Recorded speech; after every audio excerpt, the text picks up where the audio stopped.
Hello, everyone. Let me double check if I'm being simulcast, broadcasting on X and YouTube because it wasn't doing it last time for some reason. Okay, I gotta knock this off actually, so I don't have the echo like I had last time, which was ridiculous. Uh, all right, guys. So let me go through some art that I gathered from Tonci Zonjic. I believe that's how you pronounce it. Tonci Zonjic. European artist who ended up, I believe, moving to Canada, I think, a little while back. I don't remember the details about it, but that's what I remember. Um, I corresponded with him a little over the years. He had drawn, I think, what is it here? Let me try to find, what was the name of it? It was a story.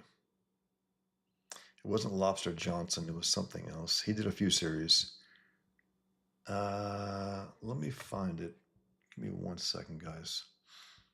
Let me just start here though. But let me try to find it. I can put this bigger because it'll be unlike the Batman Year One stuff. It was I could do 2 pages to here. I could do only one.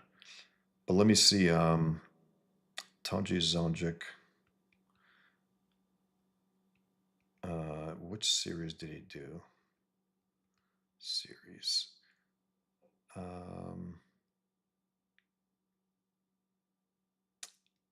just want to get the name of it. What the hell? He also did a Spider-Man thing, Iron Fist, a fill-in. He did a few Marvel things, and then he did this. Some reason I just can't find it. It's so funny. Where is Jake Ellis? Where is Jake Ellis? That was the series that he did. He's a hell of an artist. A hell of an artist. Let me just read a little here. This is some of his character designs, I believe, for Lobster Johnson, which was something Trevor Skoll. Very, very cool. Trevor says, just in time for me to get some studio time in. Awesome. Do you know of Tonci Zonjic, Trevor? I mean, I know that I fell in love with his work as soon as I saw it. I was like, what the hell? It looks awesome. It was a preview, I think, I don't know what it was, but it was for that one, Jake Ellis. Jake Ellis. Where is Jake Ellis? I think first, and then he did a second one as well. And he penciled and inked it. He penciled and inked every single comic that he's drawn, which tells you a little different about him. He's I think, a relatively young artist. I don't know for sure. I know that he's more or less fallen off the face of the earth the last few years. And I think he's off of X now. I think he might be that type of liberal leftist, probably. All I know is that his art's great.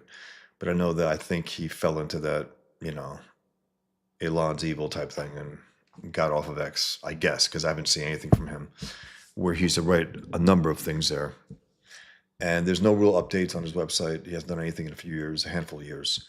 But he's a great artist, and he's as close to Toth we have today as anyone in terms of the quality, the full package. Awesome. Awesome, Trevor. Yeah, he's great. And I'm going to show a nice chunk of his art here, and you can get them as well. It's Lobster Johnson, Dark Horse, I believe, in the Mike Mignola universe. Where is Jake Ellis? Who is Jake Ellis? I think he had 2 different series. Great stuff. Very, very cool. And then also he did, where is it? 1 second. He did something like a vigilante type thing. And they were thinking along the lines of,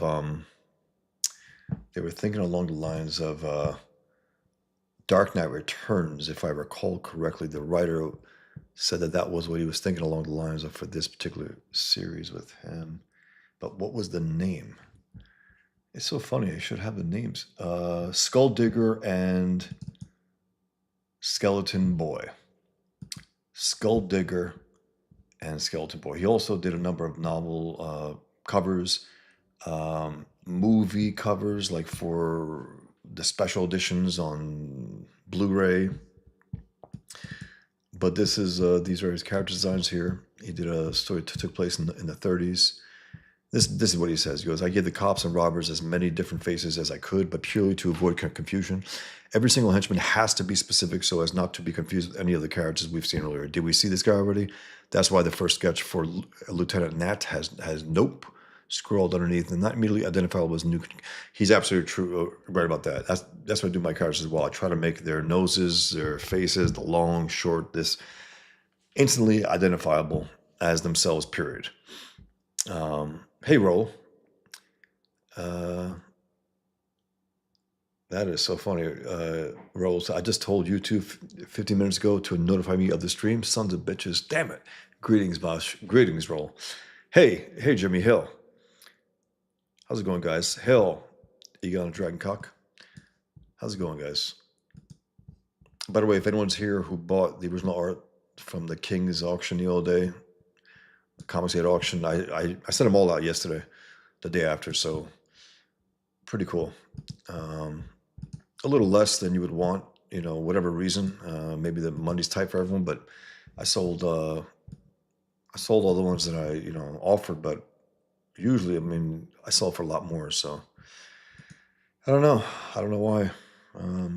Well, then again, Elliot Rodriguez sold that one for $500, a double page spread, which is awesome.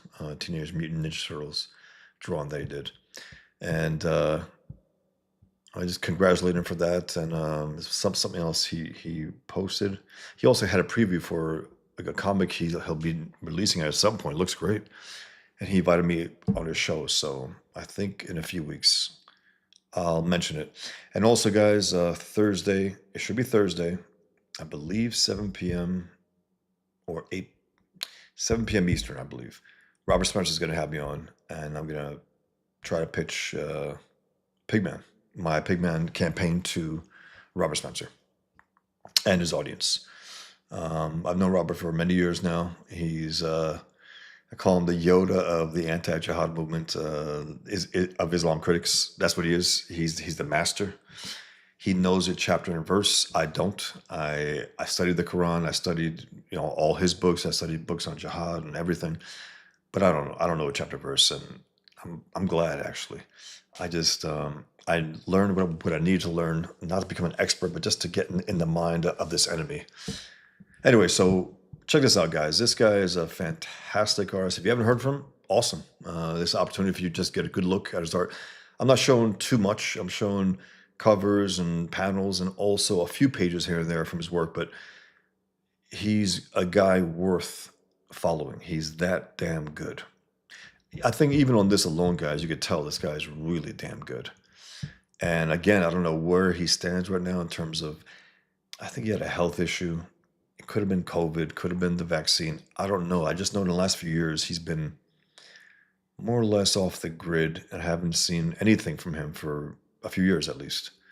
That's unfortunate. And again, I did correspond with him a few years ago. I mentioned the fact that Alex Toth wrote me those postcards, and I didn't hear back from him. Is it because he knows as I know that Alex Toth is the master, and he was jealous? I don't know. I'm almost joking, but I don't know, because he was very friendly, and then he wasn't. And politics thing, maybe, because again, he did check out of X recently. I'm thinking probably just for politics. I'm assuming he fell for that bullshit where Elon is some kind of bad guy now, whereas the left loved him even a few years ago. Anyway, so this is some art from Lobster Johnson, one of the comics that he penciled and inked. He did 3 series, if I remember. It takes place in the 1930s. It's fantastic. It's beautifully done. And Dave Stewart, the great Dave Stewart colorist, colors all. I think he colored all his work. And also Tonci Zonjic has begun to color his own work as well.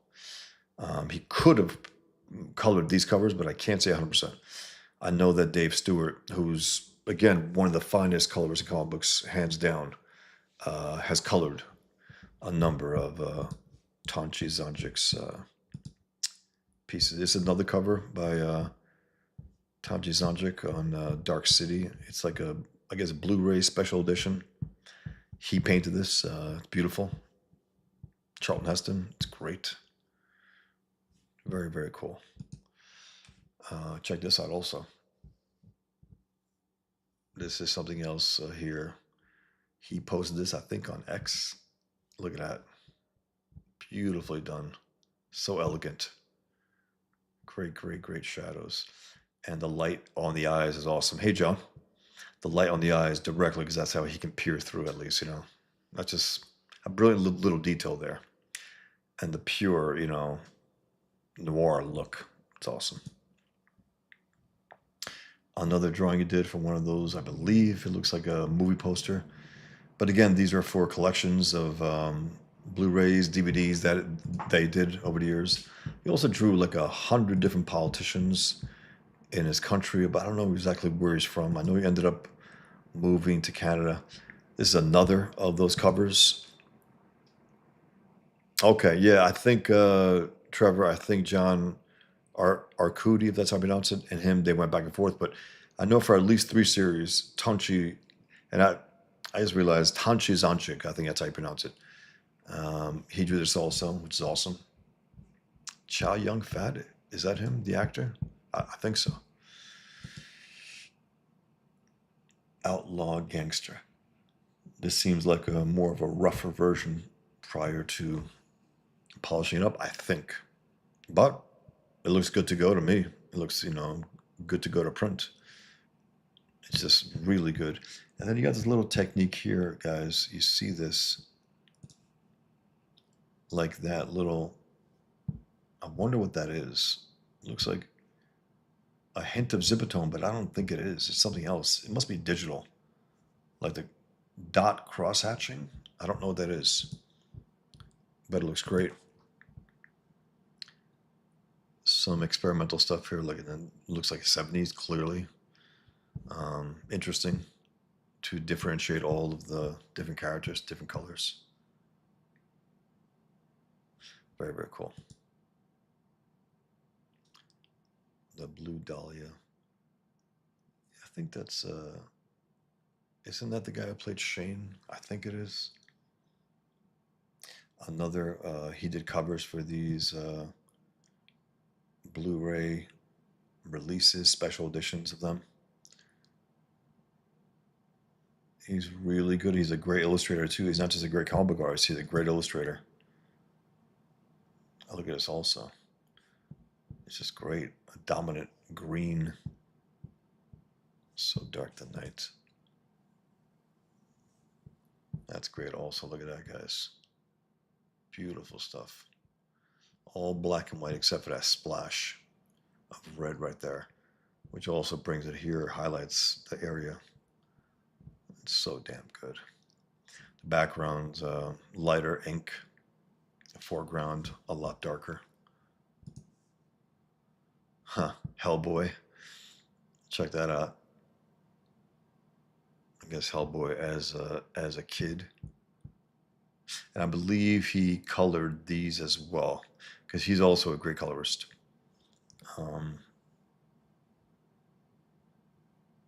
John says, I'm so burnt out on horror stuff. Horror stuff as in comics or general movies? Did that look like any are you referring to anything that I just showed here? Because I don't know if he did any horror stuff really. This was a series he did again. This was like, I forgot the writer. Was it Peter Milligan? Maybe, or someone else. They were thinking in terms of like a Dark Knight, inspired by Dark Knight Returns type thing. And this is what they came up with. Skull Digger and Skeleton Boy. There's a few images I have also, and that's Skull Digger, and that's Skeleton Boy, I guess. Well, that's his first. I think Skull Digger was the partner of someone else prior to that. I believe this is Tonci Zonjic's cover for a kid's comic that Chris Samney drew. Chris Samney and his wife, I believe. Um, it's, it's interesting, John. I wouldn't call myself a horror fan, but I do like certain cerebral horror, I guess you can say. Like, the Silence of the Lambs. It's considered a thriller and stuff, but he's like a horror. He's like a monster, you know. Hannibal Lecter, and the way Hopkins played him also. America Werewolf in London, I think it's awesome. I think it's incredibly well done, so unique. There's nothing else like it out there, really. Uh, you got legit humor, legit horror, and incredible craftsmanship, just in terms of the production. Incredible. I wonder what this was for.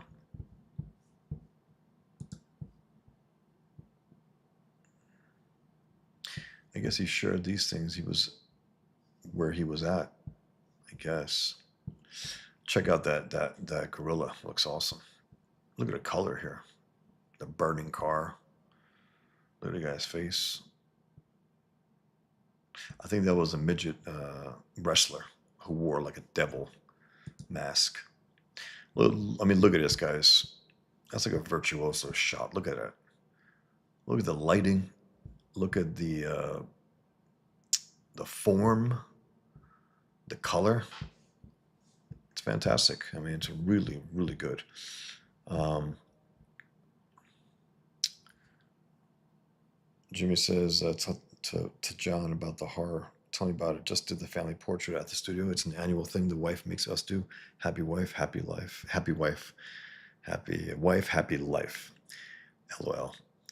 Um, Trevor says, have you followed any of the works of Eduardo Rizzo? High contrast, simplified art. Did some Batman. I did. I liked it from what I remember. He did the hundreds. I forgot what it's called. 100 bullets. 100 bullets. I forgot what it was, but 100 bullets. I think. Um, while it was good, something about it needed a little more weight. I think that's what I was thinking. Also, the stark contrast, black and white. At times, it's good, but I would love to have seen his work like a little more shaded. I don't know, a little brittle, from what I remember. But it was good. I mean, it was good quality. The last thing I remember getting from him was something that annoyed me, to be blunt. Was Paul Dini, the guy who wrote the Batman cartoons, and and then he talked about how he was attacked, and he made a comic book about it, a graphic novel where Batman is like in the shadows and in his fantasies. I don't know, man. I gotta say, I wasn't that impressed. It seemed like it was I don't know. I know we go through a lot of things, but it was far too much navel gazing. People, can accuse me of that. Well, you got yourself a book, yeah, to an extent, but it's not really me. It's a form of me, but it's not really me. I mean, Killian's not me per se. Salama's not me per se. He's not. Um, so it's not a biography, that's for sure. Even though moving forward, there will be some elements in terms of Muhammad Cartoon Contest and the fallout from that and so on. Things like that. But yeah, look at this. This is an awesome piece.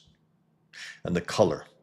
The color is what really knocks it out of the park, because even here, even the black is lightened here. And then it's all black here. But look at that. Just make that white right there. It's awesome. It's great stuff. Look at this shot. It's fantastic. Look at that.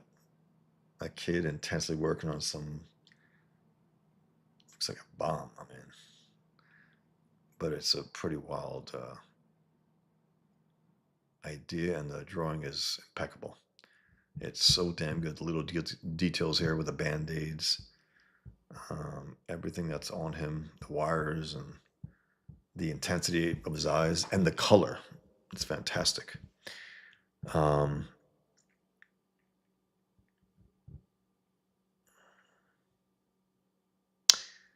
Jimmy says gore horror is for kids, psychological horror is best. Yeah, that's for sure. I mean, it's like even some reason I thought about the Wolf movie today with Jack Nicholson and Michelle Pfeiffer, and it's more of a cerebral werewolf movie. It's not necessarily just some kind of gore fest, or it's not. It's and also as the moon after he gets bit, it's a different kind of supernatural story with the wolf. He gets empowered by the wolf. He can hear better. He can see better. His hair starts to fill in. He starts to become more of a alpha male. He starts to become a little better at it at his job. And as the moon begins to, by the time the full moon comes, then it's a different story. But up until leading to that, it's interesting. It's a very interesting take on the werewolf mythos.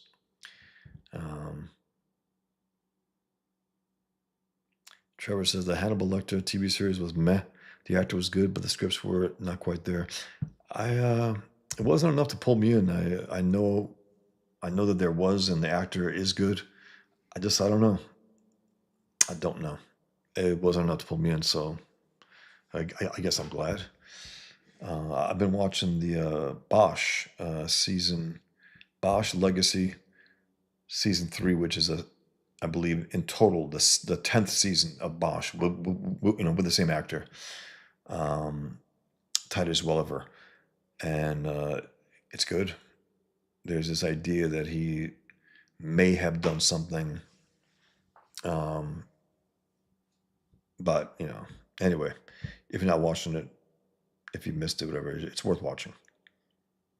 It's a cop turned a detective after he was just fed up with the system, the rules and regulations, the corruption, and the lack of interest in the victims. To be blunt, it's good. That I'm watching Daredevil almost because I feel like I don't know. I love Daredevil. I love the character. I saw last night. It has moments here and there. Something, I don't know, it was a fight scene. It was like the sound was off, the movements were off. I don't know what was going on there, but there's still enough elements in there that are quality to keep me going. So I will say that. I will say that. We'll see. Yeah, Jimmy agrees, John. That bank vault shot is striking. It really is. It's so damn good. So graphic in the best meaning of the sense of the term. John says, "Fire in the sky," quote, "is the kind of horror I like still. The gore stuff can disappear as far as I'm." Yeah, that's the thing. It's like, just speaking of that, remember Ed Piskor, Mr. Outlaw cartoonist, which I resented. And I was like, draw Muhammad, take a chance, and then you can call yourself quote unquote. I don't even call myself an outlaw cartoonist, even though Draw Muhammad is more or less outlawed in the Islamic world, and unfortunately, in a lot of ways, in our own world, in the civilized world. I want to see what we're talking about there. 1 second, John. Fire in the Sky. The 1975 one you talking about? Is that like a UFO or something, or? In 1993. Okay, 1993. Is that worth watching? Do you recommend it?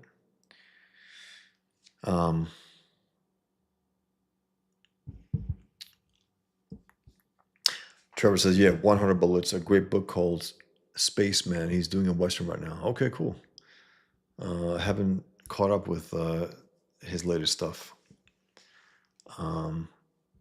Trevor says, "Definitely has that stripped down to its essence look to it." Yeah. Something, what was it? I think in contrast to, maybe I saw his Batman version, maybe it didn't live up to I think what I think Batman should look like, maybe along those lines. Didn't resonate with me as much as maybe could have. Roll Julie says, "Wolf rules. I kind of appreciate the artistry that goes into latex makeup, gore, and practical effects, though. The Thing comes to mind. RoboCop, yeah, they were both great. I mean, The Thing was legit scary. RoboCop was wow. That scene where Peter Weller's character, the cop, gets taken out, brutal, brutal, and then what he does to them later on. The guy with the acid, remember that? Incredible. Yep, that's right, Trevor. Outlaw cartoons that got to work in the mainstream. Exactly. And that's why I can't help myself, even if I'm trying to interest someone in my work, if there's something about them that puts me off, I'm gonna mention it. I know it's not maybe the smartest thing to do, but I say, guys, I watch your you know, artist kayfabe, cartoonist, cartoonist kayfabe. And I like it overall. I just didn't like the pose that Ed Piscor used to have. Hey kid, hey cat, with the sunglasses and the hat and that whole thing, trying to cover himself. He's an ugly guy, and he was trying to sound like some hipster. You know, and I gotta say, I don't know what it was. The way they analyzed it wasn't great. Comics, it just wasn't.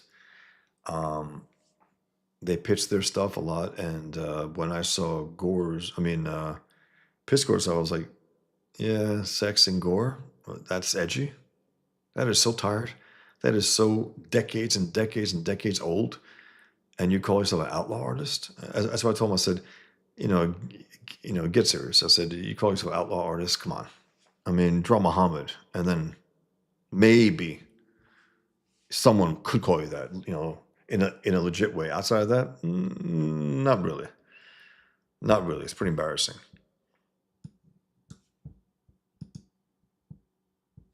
Check this out. Interesting, huh? Very interesting.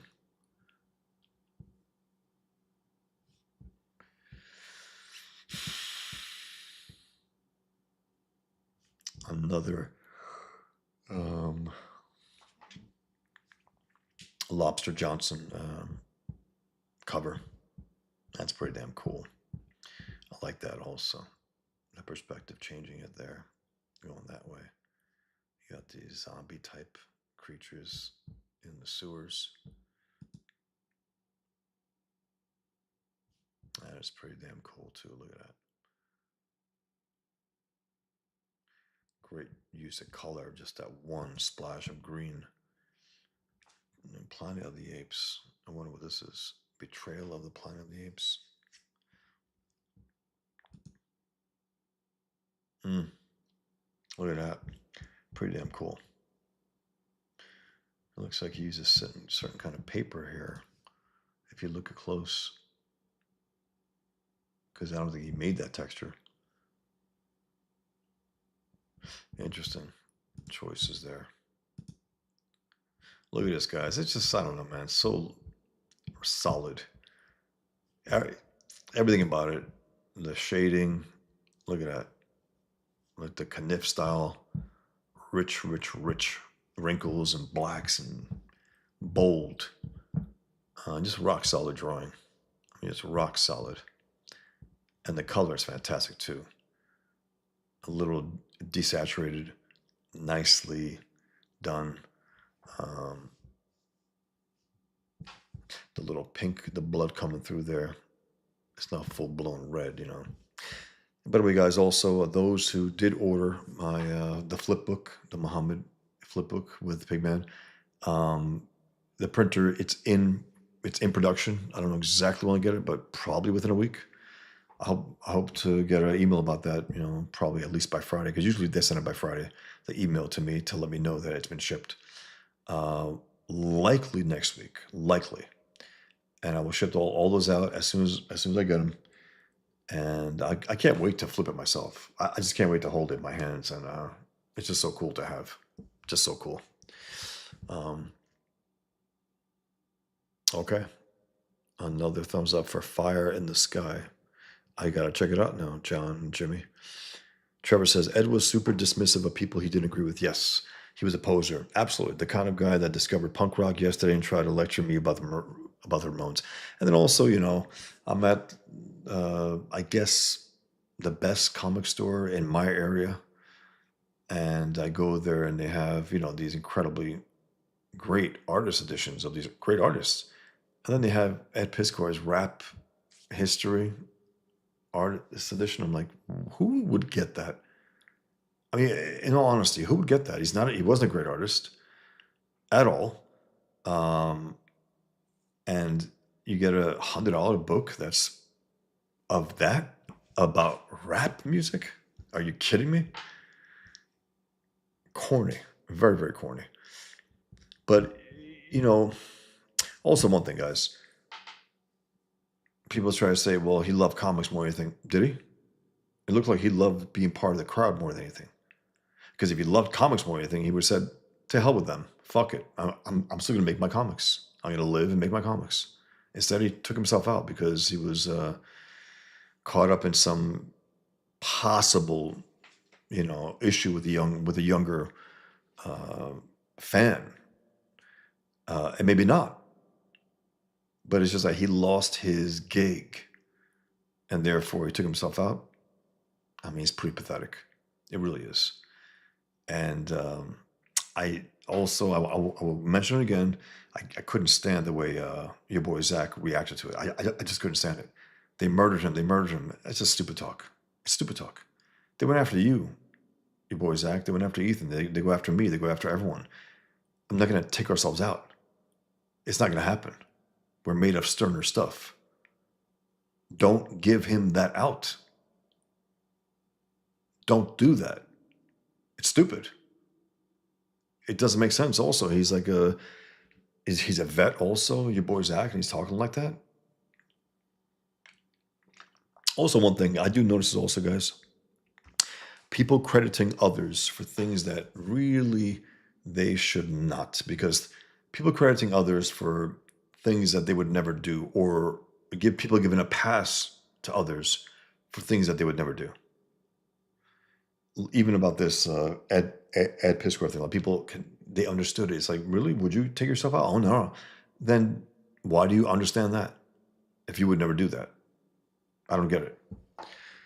It doesn't make sense. But he was dismissive. He was he was an asshole, to be blunt. From what I gather, from what I saw, his attitude about it, wouldn't shake Ethan Van Sciver's brother's hand because of Ethan and so on. That's an asshole. Oh, it's like, all right. And where did that get him? That kind of hardcore partisanship. Where did it get him? They kicked him out anyway. And then you got this other, what's her name? That dummy. She's a leftist who, you got these leftists, right, who have gone to the right because the left has rejected them. And what's her name? Her name is Dr. Naomi Wolf. She's always stupid. Always talking just stupid shit now. And she's supposedly on the right now. Not really. She's still leftist. She's a vote for communists, right? And there was someone who was arrested at a university for waving a Palestine flag. We know that's not true. We know that's not true. We know that these guys are terrorists and they're violent and they hurt people. Not just because and so she bought it. She goes, this is not what you should have voted for. This is not what you should have voted for. 1A is 1A. It's like, and my reaction to her was, these goddamn leftists rejected by their fellow leftists are still just leftists. Like that hack, James Lindsay, right? He's the one of the woke right BS. He's such an annoying fuck. Him, Konstantin Kisin, these are leftists who are stuck on the right, resentfully so, because their people rejected them because they had some common sense about one issue or two. Therefore, they're rejected from left. Now they're on the right. And what did they do? Try to change the right. No, it's not going to happen. It's annoying. And that's what she's trying to do also. Very annoying. Very annoying, guys. But it's interesting times, man. Excuse me. Sorry, guys.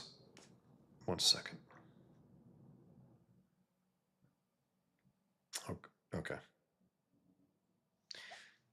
Thanks, guys. Okay.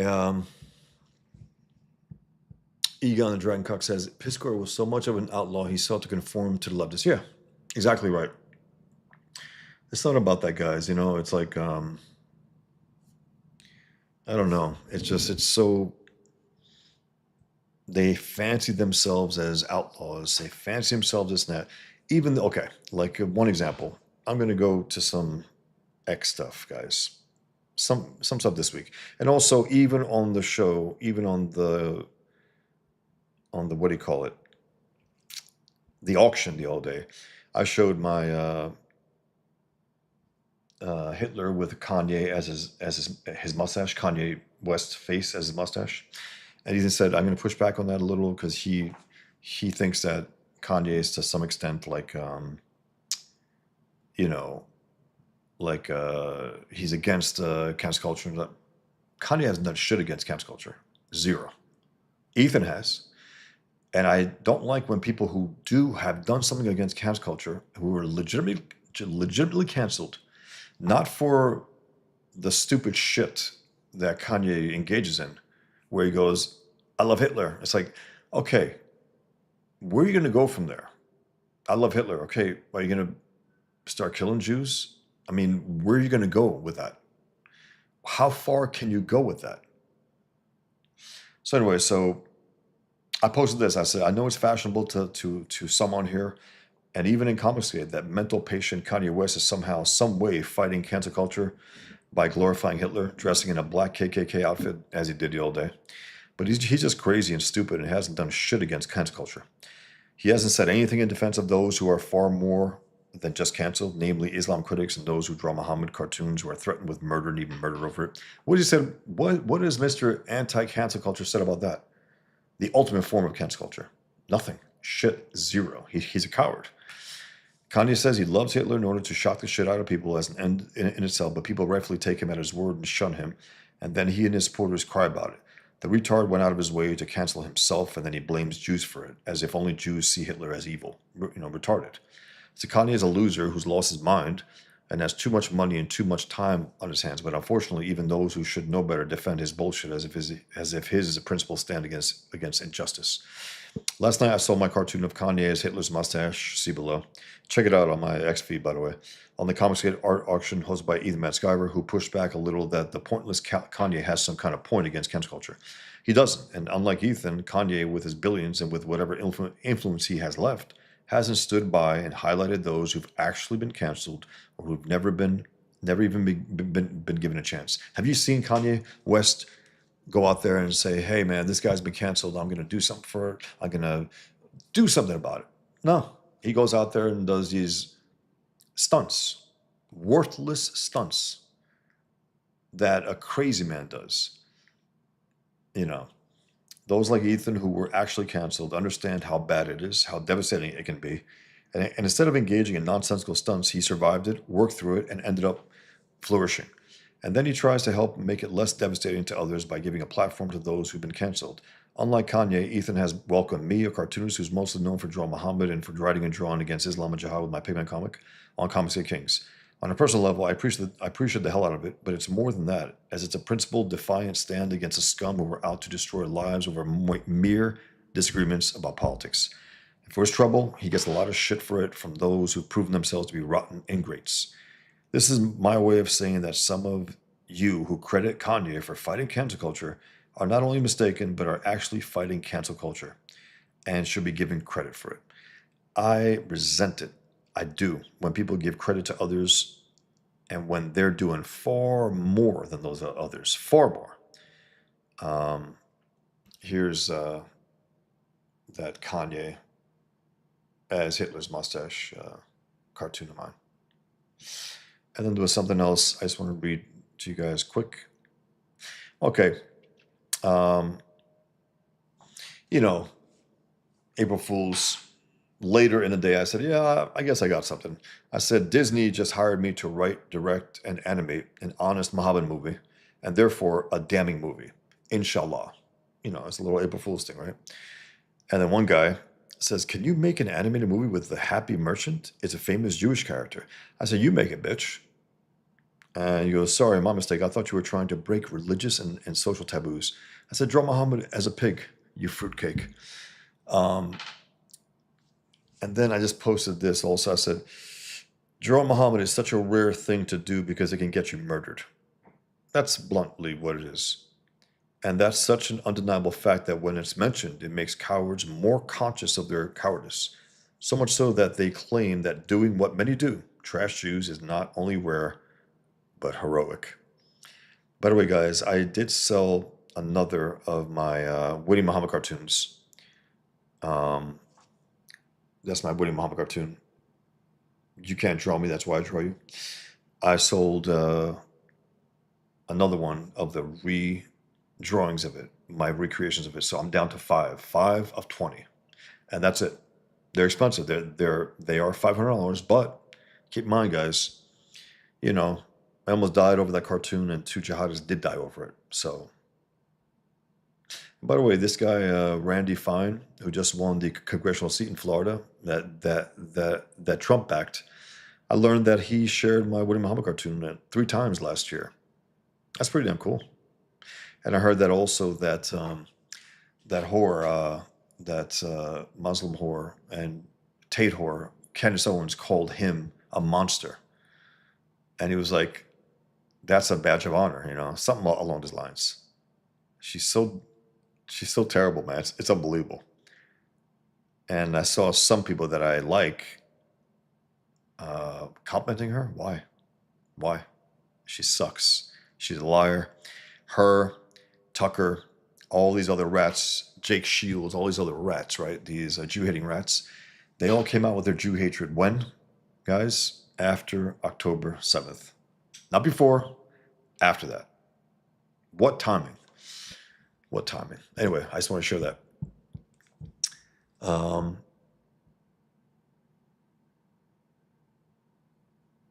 Jimmy says, "Is Ed more famous for being canceled and self-deleting or for being honest?" I guess the former, Jimmy. If you think about it, I mean, no one really talked about his work, even in his. Someone called him a legendary Ed Piskor. Fuck out of here. Legendary what?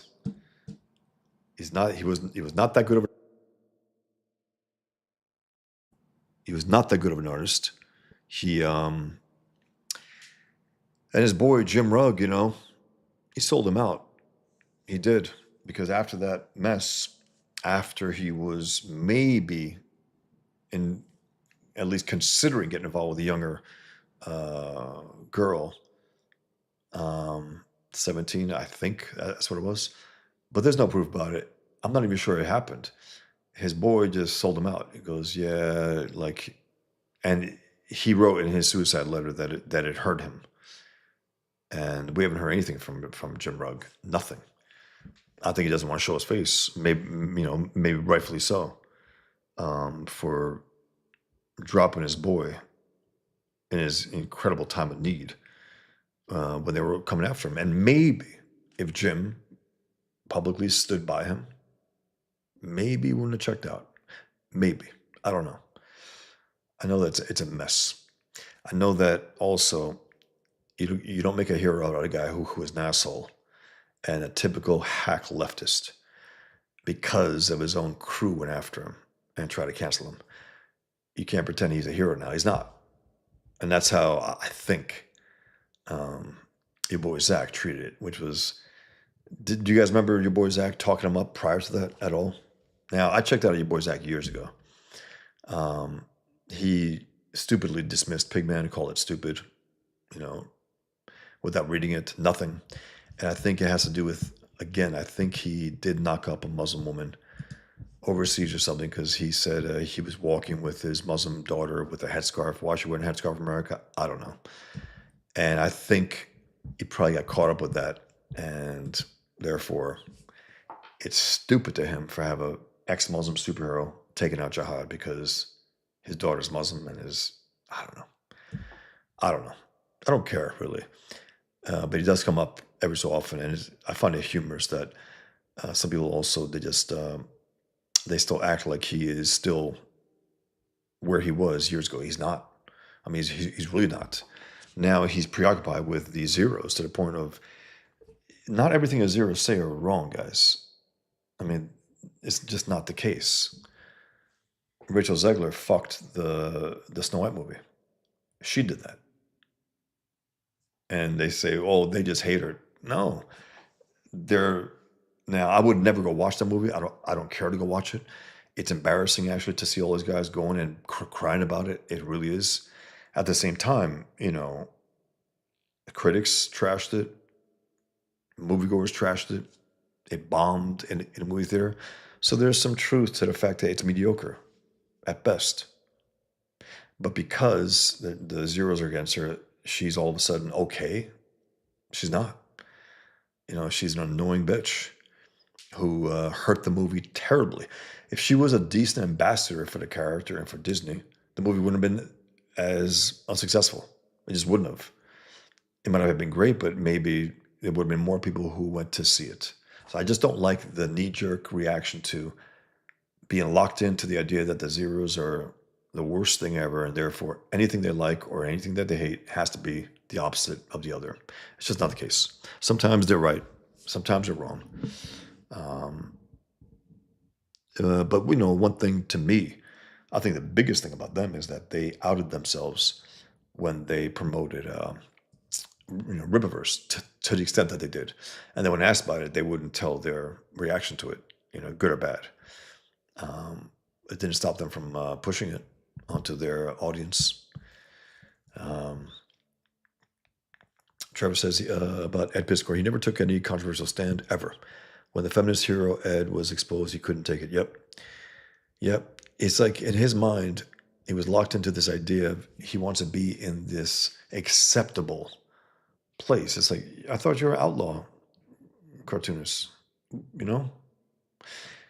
The idiot, if he was the outlaw that he claimed to be, he would have ran to Comicsgate after and said, guys, my own group canceled me. I heard about you guys. Yeah, I don't agree with you politically, but god damn it. You guys maybe do some edgy work and maybe you might want to take me in. But he was stupid and weak. And he didn't even think of that. The only thing he thought about was like, I won't be going to those parties anymore and hanging out with people that are regarded by my people, by my publisher. It's like, how edgy can you be if you got a goddamn publisher, a mainstream publisher? I had to self-publish Pigman. I had to. Dennis Kitchen was my agent. He tried his best. And he goes, Bosch, in the end, they're pussies. That's it. That was the bottom line. You get a guy like Dennis Kitchen, you should consider. It's like, wait a minute, this guy's, he has a pedigree. He has a history. He had Eisner as his client and me as a client at the same time. Maybe they should have considered it, but instead, no. So I had to self-publish. Whereas Ed Piskor, the outlaw, was published in mainstream. So stupid. Published by Marvel. Published by, I think, Dark Horse. Published by Fantagraphics. Oh yeah, real edgy, bro. Real edgy. And I don't like talk up myself like that. I mean, never in my life have I ever said, I've drawn Muhammad now close to 700 times. I have Muhammad playing cards, trading cards, 4 books, Muhammad cartoons. I have all that, right? Never in my life did I ever consider myself, I'm an outlaw cartoonist, guys. Yeah. Corny. You don't put those things. It's just so corny, man, to identify yourself as that outlaw. It was so bad that I had to just mention it. Even when I'm trying to get them to consider checking out my work, I didn't care. I had to mention it. I couldn't resist it. Check out this other drawing. I think of the same guy who was there before. Is that the same guy? Maybe not the same guy, but the same uniform. Pretty damn cool. Look at that. I rewatched The Rocketeer the other day. Fun, man. Fun movie. Very well done. Very wholesome. Very, very clean, very wholesome. Um, here, Trevor. Yep. Jimmy says about what Trevor wrote. Egon Dragoncock said he was weak, fighting on, and living is hard. 100%. 100%. Um, there are flashpoints in your life. It's like, you know, I knew going in when I started drawing Muhammad. Again, to me, 20 years ago now, literally 20 years ago, 2005 with the Muhammad cartoon crisis in Denmark.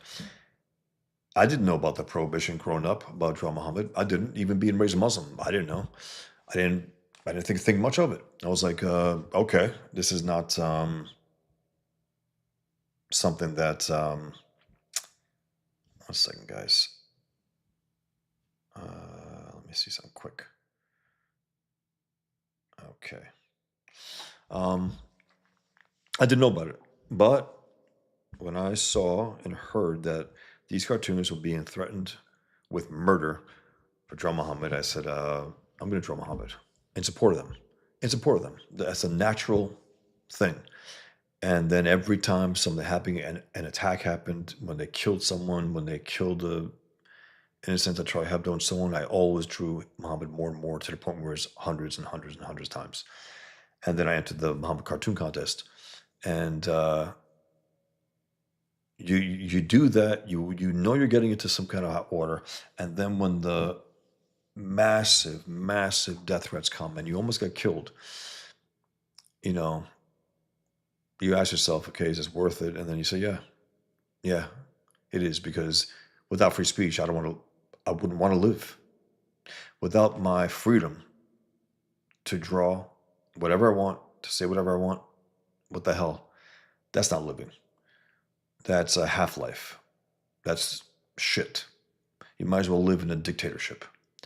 And that's why the Islamization of the West is so dangerous, because it gets to the point where it's so corrosive that it gets these cowards, and they become de facto Muslims by not drawing Muhammad and thinking it's impossible to. They think, oh man, that's impossible. I would never do that. Why not? I've been doing it for 20 years, guys. I'm still here. I got lucky at one time. The cop got them before they got us, but I'm not reckless. I'm not stupid. I take my precautions, but I'm still gonna keep drawing them.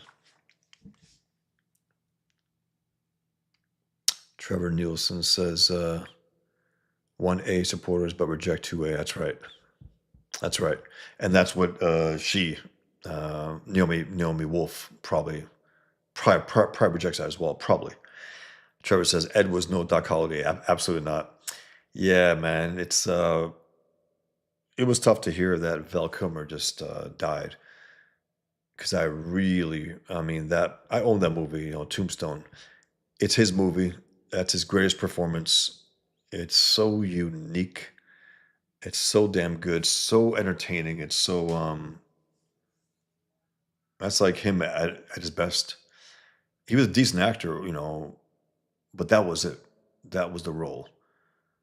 Huckleberry. I mean, that whole accent and the physicality of him there,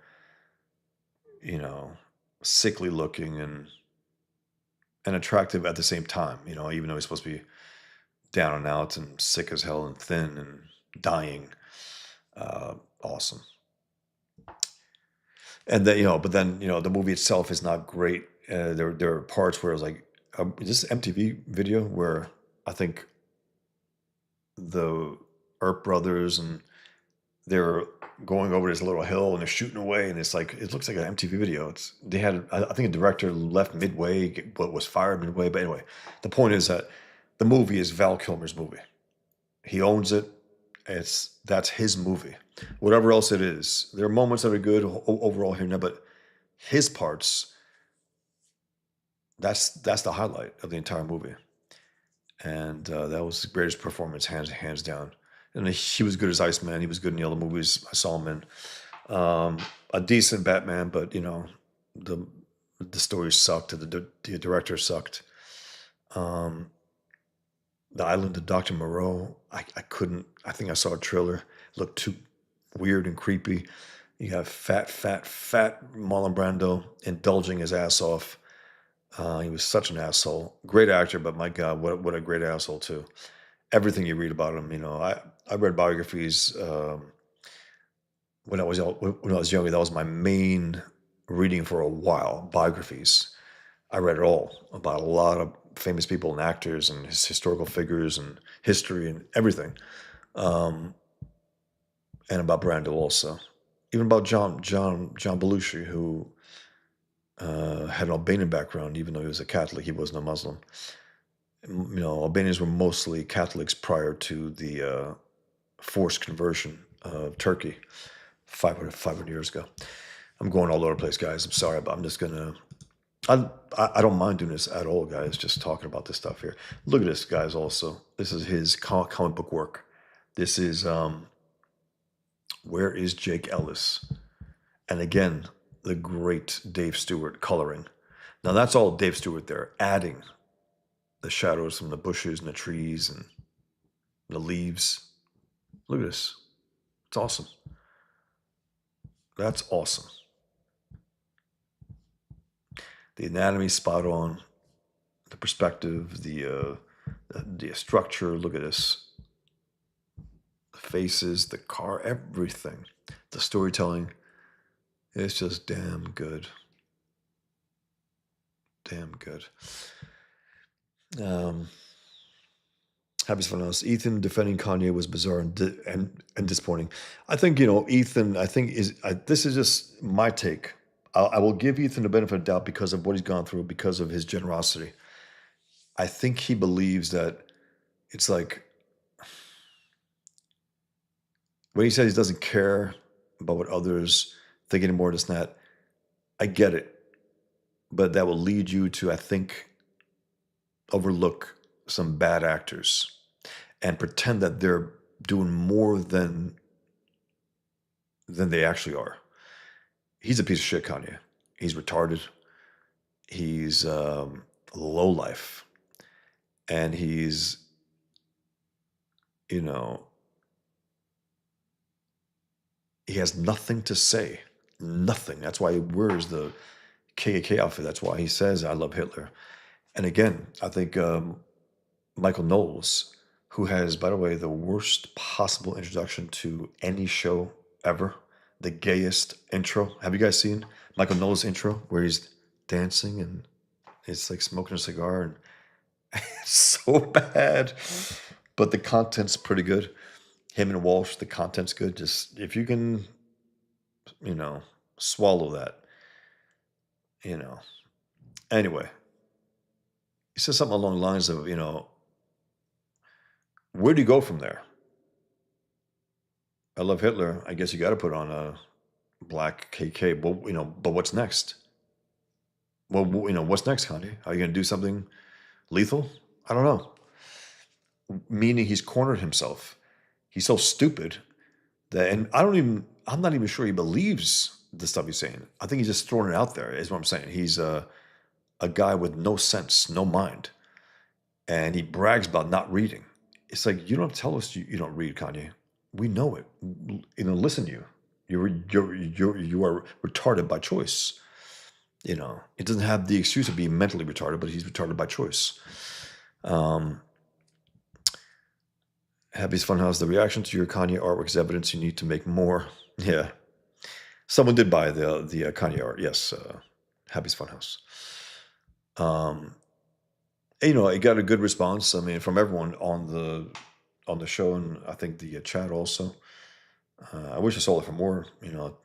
Because it's a good idea. It's an idea drawing. It's also he's relegated himself to being Hitler's mere mustache. He's a chump. He's an idiot. He's a bitch. And it's like, all right, you love Hitler? Okay. Let's see what Hitler thinks of you. You're right under his nose. Doesn't think shit of you. He hates you. He was racist, dummy. These black Nazis, quote unquote, National Socialists are, it's like Kanye and, Candace Owens. Really, really stupid people. Really stupid. But again, the they're playing this game of the left has lied to us about everything, so maybe they lied about Hitler. It's like, no, no. The left only uses Hitler. Hitler was the left, you dumb fucks. He was the left. He was National Socialist. And I think dummy Michael Knowles said something stupid like, yeah, the left calls the right Nazis, the right calls left. No, no, dummy. It doesn't matter what you call or don't call. The left calls you the right Nazis because they're the left. Hitler was left. They project him onto the right. That's it. And notice, they will not say that you're Stalin. They won't say that. They'll never say you're Stalin. They all say you're Hitler, because Stalin's their guy. And in their mind, like, he's less detestable because he wasn't as obviously racist and anti-Jew as Hitler was. So therefore, he's okay. No, he's a mass murderer. He actually killed more people than Hitler, more innocents. And again, I will say, till the end of days, the only difference between Stalin and Hitler is that Stalin had a longer mustache. That's it. They are communazis. They really are. They're socialists, they're communists, they're Marxists. It's just that, like the Shiite Muslims and Sunni Muslims, they think that the other side is not as pure as they are. That's it. That's the only difference. Same shit. Same shit. And I love when leftists try to argue that. It's so funny because they know that that there's something there, that Hitler is on their side. Anyway, Jimmy says, "Wow, I missed Kings on Monday. Did not know EVS pushback. He was in his own. It wasn't a. He was. I got to push back about that a little. I think he was trying to make the claim that Kanye's like trying to make a point about cancel culture. He's not. He's a pointless idiot. Kanye has done nothing against cancel culture. Nothing. Zero. Guys, the guy's a billionaire, supposedly, right?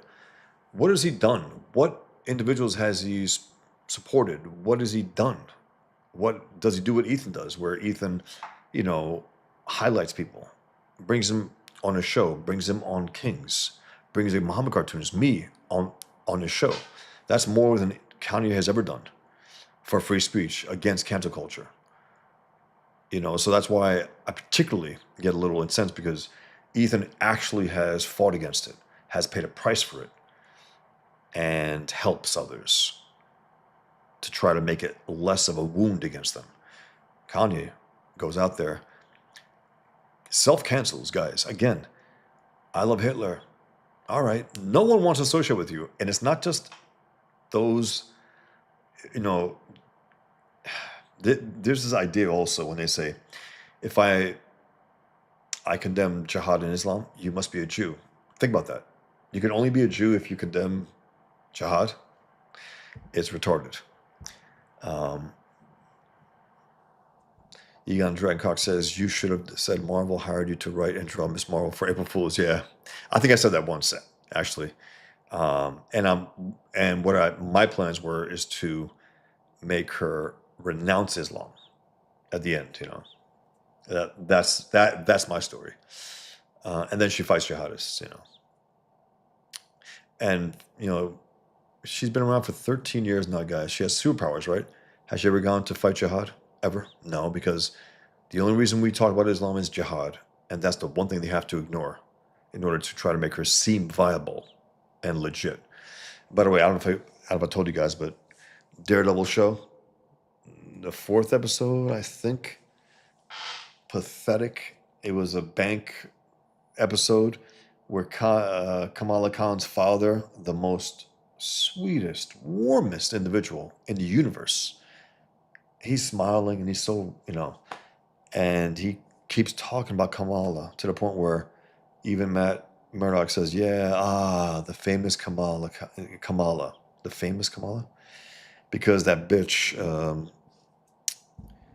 what's her name? I'm glad I forgot her name, actually. She was a co-creator of Miss Marvel. She's a producer on Daredevil. Why? as a Muslim producer there. Why? What does she have to do with movies? She was a comic book editor. Supposedly she had something, a scandal that the media was incurious about, but there was a scandal of let's just say a relationship type thing with Marvel. So I think to keep it quiet, they moved her on to the movie section. Plus, she's Muslim, so they're like afraid. She probably threatened him. Who knows behind the scenes? And she shoved her shit in there also. It's like, what the fuck does Kamala Khan have to do with Daredevil? And now Daredevil was invited to the Kamala Khan's family for dinner. Why? Why? Because she wants to get some more dough. I guess every time she's mentioned, she probably makes a buck. Who knows? Really skeevy. John said the world needs a new and inspiring space exploration story. Oh yeah, would love to see that. Would Hollywood do it now? No, because it's associated with Elon now, right? So therefore, that's bad. So space exploration all of a sudden is bad. Check this out, guys. Look at the action, the movement here from Tonci Zonjic. Look at this. You got these ears on the trees, like speakers. I don't know what that's about, but that's awesome. Look, the hubcap falls off there. Looks like it's actually moving. A lot of movement there. Very kinetic art. Look at this. The gun's rock solid. The color is fantastic. It's great, great stuff, man. Some more pages. Look at this. Look at this gray wash here. Look at this gray wash there. Seeing through people. Everyone has a unique look. Unique features. From that gunman there to this guy to that girl. Pretty damn cool. John says, I miss Star Trek and Star Wars since they were destroyed by the... Me too. They were great IPs, great. And you got evil people who got their clutches on them and destroyed them. And again, people say, oh, I can't stand this. Like Robert Meyer Burnett, the big blowhard. I don't know if you know him, guys. He's an absolute blowhard. He's good, and then he sucks. He's good about October 7th, and then he sucks about politics. He voted for, I believe, that bitch, Kamala. And then he says, look, man, no one sets out to make a bad movie. It's like, don't give me that bullshit. These are bad people. They're going to inevitably produce bad stuff. They're bad people with bad intentions. Don't tell me that they're not out there to destroy these IPs. You can't destroy an IP like Star Wars, like Star Trek, without intending to do it over and over and over again, where now it's worthless. I can't go and watch it. I have too much self-respect to go and watch the new Star Trek and the new... Now, I did watch season 3 of Picard, and it was good. And it was the reason why is because I think the regular producer, director, writers, whatever, the showrunner was off that season doing something else. So they brought in some other guy who clearly had a passion for Star Trek, a love for it. And he reunited the old crew and the next generation. It was really well done. And I know people say, well, it's too little, too late. It was damn good. I didn't see season 1 and 2. I saw one or two episodes of Picard, one or two. It was over. I was out. But season 3 is legit good. And then, of course, you got people like, well, at the end, yeah, whatever. It's a great season. The end probably is where the other producer came in and tried to shove his shit in there. But it was just simple, good storytelling and in alignment with the old Next Generation series. So Egon Dragoncock says Jim Rugg's the worst kind of asshole. He is.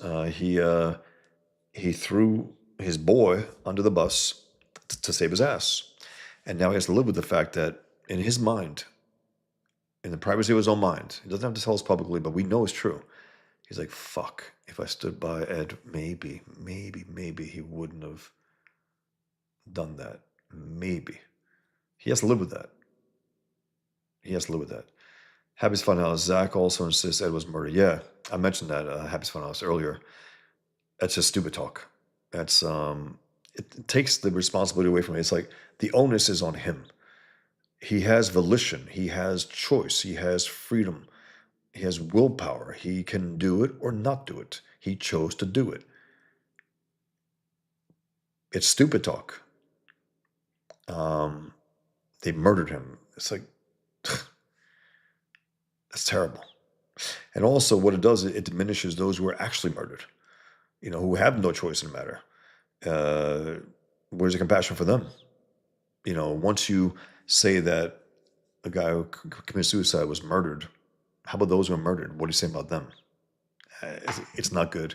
It's not good thinking. And again, I find him to be unlistenable. And even when Ethan shows, puts his little clips, hey guys, with that weird voice he has, and I don't know. I suppose I think Ethan has a soft spot to the point of overlooking some of the bad takes that your boy Zach has. Bad takes, just flat out bad. Ed Piscory was going on and on about it in I don't know, a simp way. I was like, I don't know about that. I don't know about that. Not good. Trevor says Ed was more Robert Ford than Butch Cassidy. Robert Ford, but if you can, I don't know the name there. If you could tell me, Trevor. Good. Good night, Jimmy. All right, guys. I'm going to go through a few more here, then I got to get going. But just I wanted to show this great artist that some of you may have not have heard of, but he's just great, and I want to see more of his work out there. This is from maybe the second part. It was like two different series of um again, I forgot the name. Who is Jake Ellis? I think who is Jake Ellis and where is Jake Ellis? I think two different series. Excuse me. He wrote, he penciled and inked it, and Dave Stewart, I believe, colored it. He may have colored it, Tonci Zonjic, but I believe Dave Stewart, at least Dave Stewart colored for sure the Lobster Johnson series. But guys, this is really good stuff. I mean, look at this. Even this, the VHS boxes, the TV, it does have character. It just looks rock solid. Great shadow.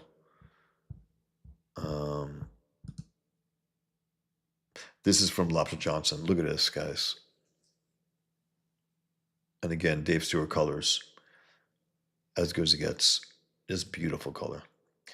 Beautiful drawing, beautiful color. So damn good. This is a cover he did not that long ago, I believe. A very different style than his usual stuff. More of a pen line, a dead weight line. It's interesting. The colors are fantastic. Look at this. Water, papers here.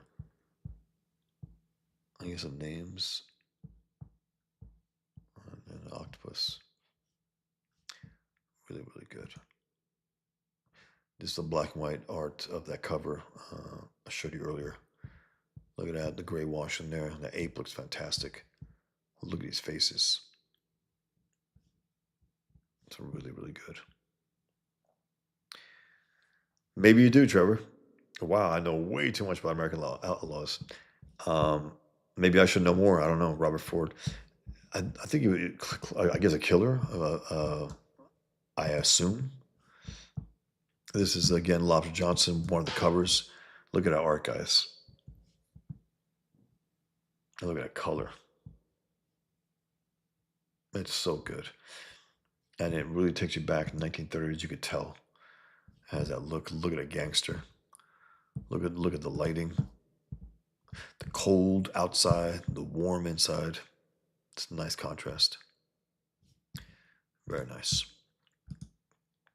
Look at this. Beautiful. A rich, rich paint. Again, this has to be Dave Stewart. I would bet on it. I know that he colored Lobster Johnson, the interiors. I'm assuming he did the covers as well. But Tonci Zonjic's a great colorist as well, so I can't say. Um, Again, that cover. I think I love it so much. I put it twice. Look at this legit car. Look at that. So well drawn. I've had to study 1920s and 30s cars myself. I got a number of them on my shelf there for reference. I want to see them from all different angles. Look at this, guys. Look at that. To me, that's guaranteed Dave Stewart. The beautiful, look at this. The rich digital brushwork there. You could tell. Rock solid plane. Everything looks just on point. The color is fantastic. Look at this. A little gray to warm yellowish white. That red is very warm. The clouds are fantastic too in the ocean, the sky. Cute. Looks like Audrey Hepburn. Look at this, guys. Not many artists would take this chance here, you know? Keep it at this simple. But it's just very, very effective. Very effective. I got a few more guys, and I'm gonna get going. But look at this, guys. The foreground, you know, rich, heavy blacks, and then the background, boom. Look at that. Rock solid Hellboy. Just a rock solid drawing. With that big puff of smoke there. So damn good. Look at this, man. That's a beautiful drawing. Beautiful drawing. I guess a detective of some sort coming up on a murder scene. And his signature is Tozo, Tonci Zonjic, and it's like almost like Toth style, with the two lines there. Toth is clearly a hero of his. Look at this. How awesome is that? Breaking Bad, Heisenberg. That is damn good. And the paint's beautiful too, the watercolor. Here's that cover in full color with the title. That's Lobster Johnson with this, I think, reporter woman. Just rock solid. Beautiful balance of black and white. Just nicely drawn, man. Some images here. Loki and Dr. Doom for dinner. Don't know where that's from, but he drew that. This was, I believe, the first part of who is Jake Ellis, I believe. He dodged that bullet. He was able to dodge it somehow. He has something. Did get a few heroes of his, but look at that. Okay, this was the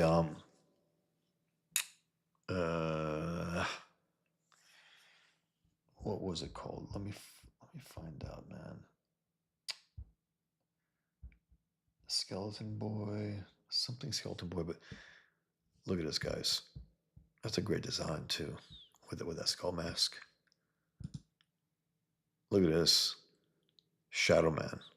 I guess the revival of the Valiant heroes. That's really good. Look at this. Love all comics and have a great year. Tonci Zonjic. All these different types of cartoonists. Look at this. That is so damn good.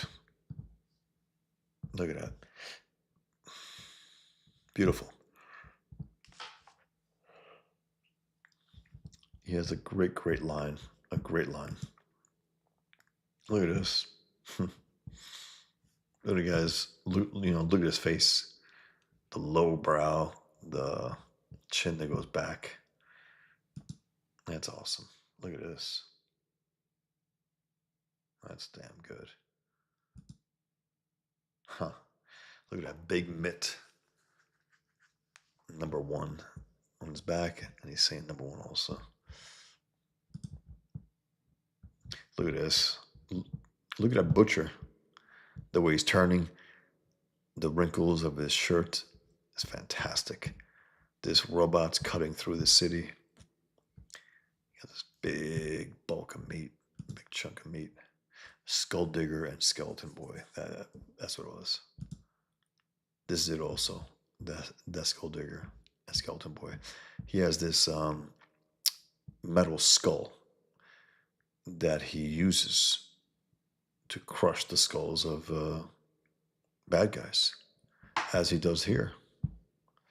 It's an interesting choice there to make this all white also. Interesting choice. Great drawing, great angle, a little overhead shot there on a street where there's a sewer. Look at this, man. Cartoony, really beautifully done. Trevor says Dave Stewart did all the Hellboy colors too, if I remember right. I believe so. The guy is one of the best, hands down, in terms of the modern colorists. If I were Marvel, and I would say, okay, Dave, we're gonna pay you a lot of money for you to go back and color Jack Kirby's Fantastic Four, Ditko Spider-Man, Burns X-Men. I want to see that kind of color on those comics. Just make them better. They will be better for it. I don't know why the hell they haven't done it.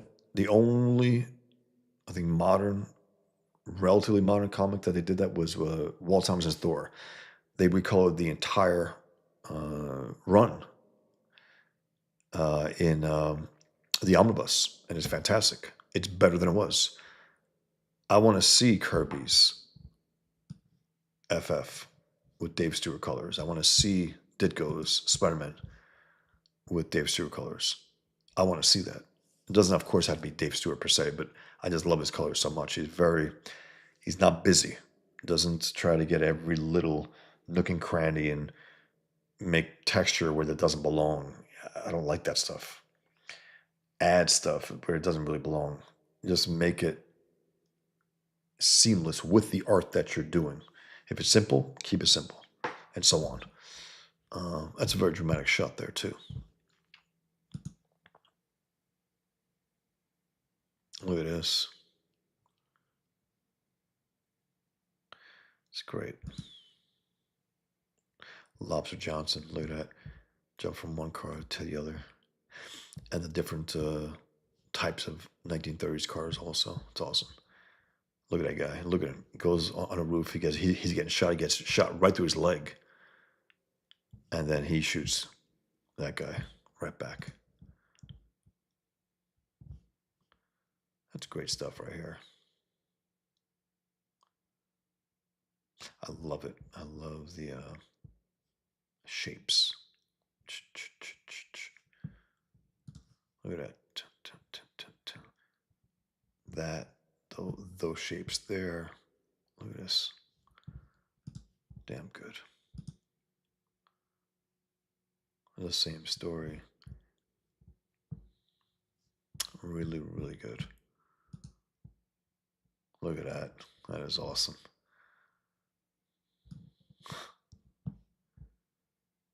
That's really good.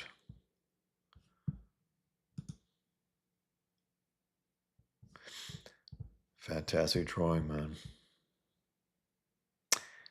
I would love to see his work again. And again, I think he's dealing with some kind of sickness.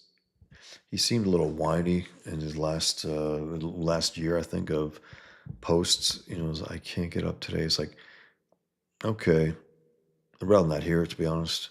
Take care of yourself. Get off the internet. Take care of yourself. You seem like a younger guy.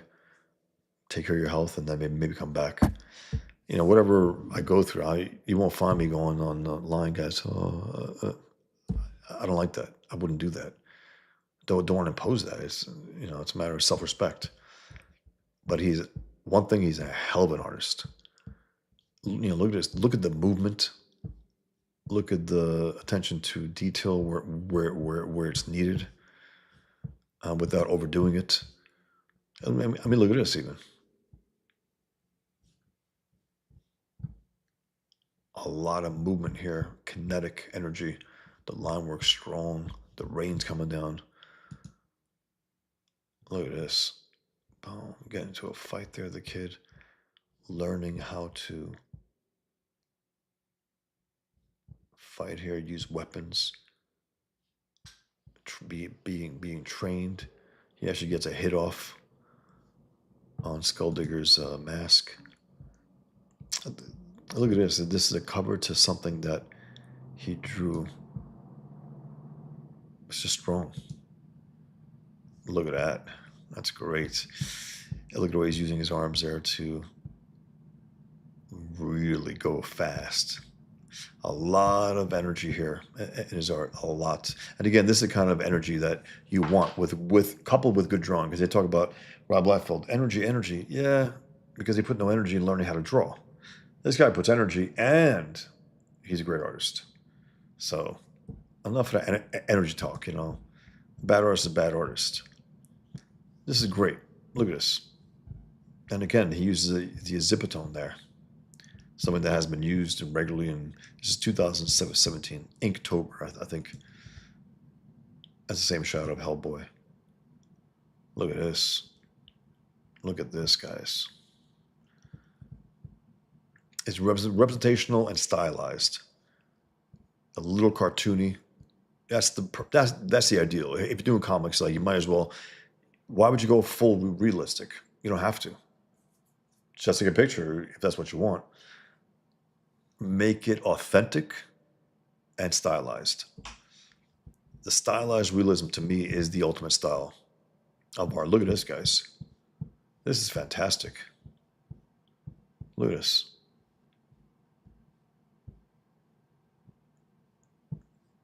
So damn good. Oh, look at this. Color is great.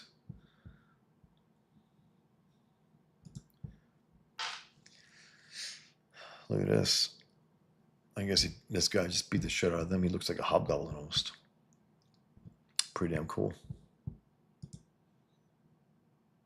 Dave Stewart colors. Look at that. Getting the guts out of the fish. Look at that. It's great lettering too. That green really jumps out, man. Look at this, guys. Just rock solid cartooning. And I believe he writes this. It's like an ongoing thing. I think he did it on his website, but it seemed to stop a handful of years ago. So I don't know where he's at. Don't know where he's at. I correspond with him a bit. And this is the last one, guys. So yeah, that's that. But man, he is something else. Check out his work, guys. It's really worth it. Who is Jake Ellis? Where is Jake Ellis? 2 different series, and Lobster Johnson, and then also Skulldigger and Skeleton Boy. And then he also did a number of covers for other things. Guys, thank you for being here. I appreciate your time, your commentary, as always. You guys take care. Until next time. Oh, actually, one thing. One thing, guys. As I always like to do, I need to promote my comic book, Pigman. I cracked 250 and 16,000, but I've been stuck there for a few days. It's the first time, I think, that I haven't gotten any backers in days, which is I'm not crazy about that, but if you're out there, if you guys are watching this after the fact, if you're on X, my new followers, if you're watching, please consider backing my comic book. I will say it's unlike anything out there. It takes on a real world threat. One of the most vile enemies history has ever known. 1,400 years old, this enemy. And it needs to get it. And the way I take it on is through my comic books. I try to take it on all different fronts, culturally, politically, ideologically, on the battlefield in my comic book. A story between 2 twin brothers. One, their Muslim background comes to the forefront of their lives after 9/11. One becomes a recovered Muslim, one becomes a born-again Muslim. They clash. Each issue gets deeper and deeper, heavier and heavier, their clash. And their conflict is reflected by the comic book within, because one of the twins creates a comic book within, within a story called Pigman. So it goes back and forth between Pigman's story and his creator's story, Killian. And the battle of the brothers takes on the form of the battle of these who might as well be brothers, longtime friends, both ex-Muslims, running against jihad and Islam. And then on 9/11, Muhammad, his friend, when the second tower hits, he drops to his knees and says, Allahu Akbar. He's back in the fold. In his mind, he never saw anything that powerful before. And had, the power of Allah, he felt it more than ever, reverted back to Islam. Whereas Salam, the evil twin, when he sees people jump from towers, he starts giggling in front of his brother. And he's, yells out the war cry, Allahu Akbar. His brother physically kicks him out of his apartment and his life. So here's, I have a 9-page preview, guys. You can see all this art here. And I will have remastered version of issues 1 and 2 as the new Pigman #1. The original series was called The Infidel featuring Pigman. Now this is called just Pigman.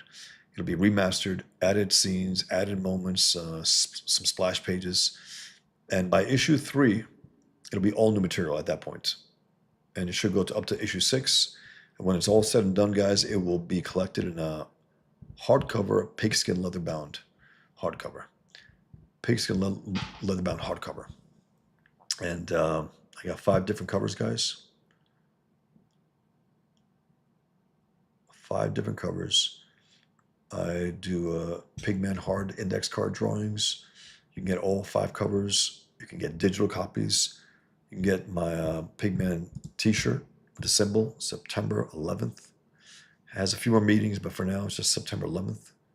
That's more or less the gist of it. The Pigman war paint from this cover. And it's also available as a print, 11 by 14. You get everything I Want It All pack.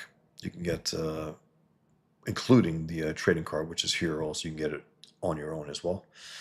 I have my first graphic novel, which someone asked me to add to my campaign. I happily did, and I'm glad because I want copies on hand.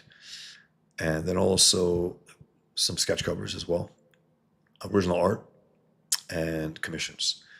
So guys, please consider getting it. If you haven't yet, just get it. I mean, order it, back it.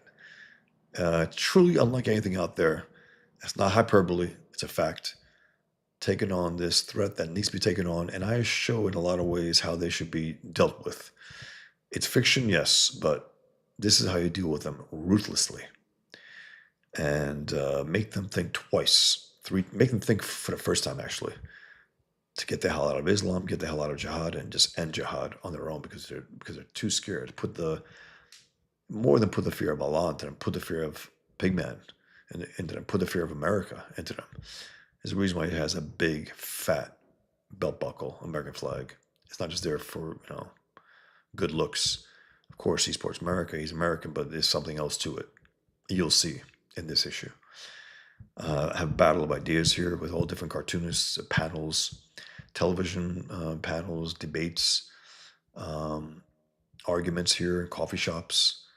There's a lot going on here, guys. Some street fights with the creator of Pigman within a comic book. He's a stand-in for me, clearly. He wears a pigskin leather jacket, which he uses against him on a psychological level, the way Pigman does. The guy grabs him and goes, watch the pigskin. And he's just back. Oh, shit. He uses it against him, and it works. He wears the symbol of Pigman on his t-shirt. And again, guys, however deep it gets into the issue of Islam and jihad, it's an entertaining story. It's as entertaining as I can muster, because I know that it has to be engaging as a story. Whatever else, whatever mission, whatever message I'm trying to get out there, it has to be an entertaining story, and I believe it is. And I think you might agree once you read it. And I'm hoping that once people actually read it, they'll appreciate it as a story and be ready for part 2. Be primed for it.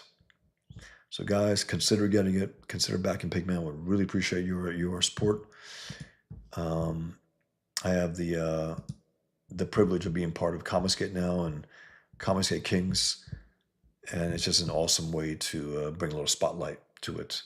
I don't think I would have got here on my own. I got like 4,000 the first day of launch. I went on Ethan's channel, got me up to 9,000. So $5,000 alone on a show for a few hours. And I've been able to, go on a few other shows here and there, got trickle in some more. But I gotta say, I mean, I've done pretty well, all things considered, on my own. Just promoting it, making ads. I'm trying to get more. I'm trying to get more ways to get it out there. It's very difficult, guys.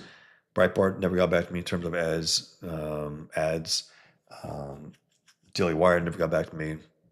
Just flat out pussies, to be blunt. They look at it like, oh shit. It's like, we should be over with that. It's over. Anyway, guys, thank you very much. Thank you for taking the time to consider backing Pigmat. Would really appreciate it, guys. Thank you very much. You guys be well. Until next time, take care, guys.